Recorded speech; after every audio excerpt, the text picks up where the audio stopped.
Guess we're back up. On the top here. Do we need to start from the top?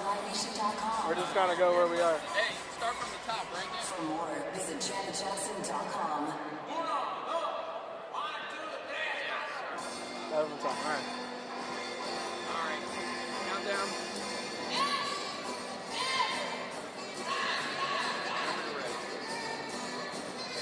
See the Smithsonian Institution exhibition, buy cool merchandise, or even book your own private party at the Memphis Rock and Soul Museum at FedEx Forum, or visit memphisrockandsoul.org. Well, You guys, our artists have been marked down on my calendar. April 29th, Janet Jackson will be in the building with what's going on, and welcome to FedEx Forum. Avery Braxton for ABC 24 Memphis, along with Drew Hill of the Daily Memphian. We are ready for Memphis Grizzlies taking on the San Antonio Spurs. Drew, it's been a while since I've seen you, buddy. How was your New Year? It was good. Got a little vacation in. Spent some time in Florida. Got some sunshine. Feeling refreshed. Ready for another good night here. You look like you got a little sunshine on you. That's good, man. Well, the Grizzlies taking on the San Antonio Spurs tonight. The Grizzlies playing really good basketball right now. They've won 6 straight. They're now second or tied for first in the West right now with the Denver Nuggets. What has impressed you about the last 6 games in this run? It's defense. Defense has been spectacular over the last 6.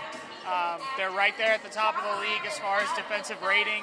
They've been tremendous. Dylan Brooks, Jaren Jackson Jr., they set the tone. Jaren has been an absolute beast inside. Absolutely. He's blocking an insane amount of shots. If he had played earlier this season, he'd have a chance to be on top of the NBA leaderboards in blocks and all the defensive statistics. Not there yet. He'll get there at some point this season. You just got to play some more games. But, yeah, they've been awesome on defense. I think that's been sort of the catalyst. Yeah, you mentioned Jaren Jackson Jr. 4 games this year. There have been 4 games of players who've had at least 5 blocks and 3 steals in a game. Jaren has 3 of those, which is really incredibly 10 impressive. straight. 10 straight with multiple blocks. Which is so hard to do in the NBA. As far as the Grizzlies go, they've also done it on consecutive nights. 5 of the 6 wins in this win streak have come on games of back-to-back nights, and they're doing that again tonight against the San Antonio Spurs. But I think what's been impressive for me is they've been able to do it kind of in patchwork, right? They haven't had Steven Adams and Brandon Clark in the last game. Brandon Clark's been out the last few games, and they've done it well. Xavier Tillman has really stepped up, and then you have Mr. Steady Eddie Tyus Jones, who plays in place of John Morant. We won't see John Morant tonight. Yeah, no, they are a little bit banged up right now. Brandon Clark is dealing with a hip injury. Taylor Jenkins said that he expected he would be back this week.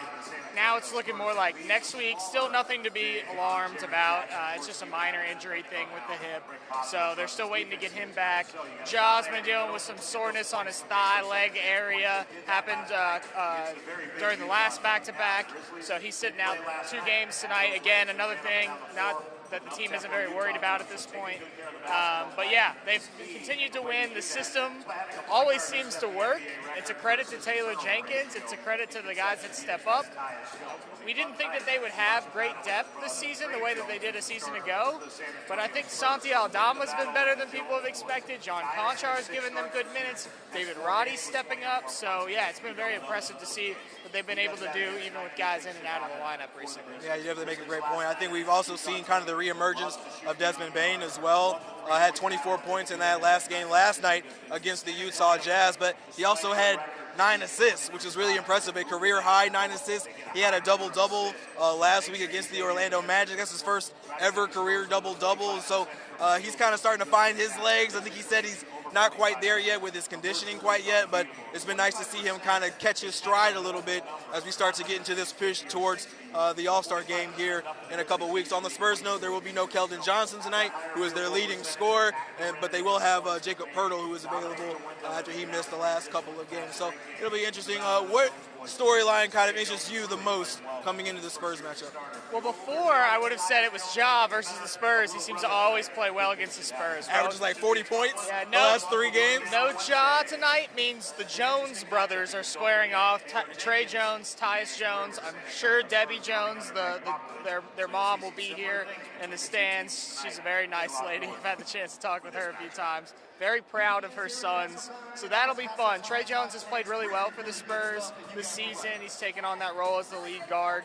And getting to see the two brothers square off should be a fun thing to watch. Yeah, definitely. I think for the Spurs, they've kind of gotten to go that developmental route this year, kind of trying to see where their talent is, and Trey Jones has definitely been a delight. So we'll check out and see what happens with those. This is going to be the Spurs taking on these Memphis Grizzlies here in FedEx Forum, and we'll see if the Grizzlies can make it 7 straight. Drew, appreciate you being with me, man. Let's go, Grizz. Guys. Yep, see ya.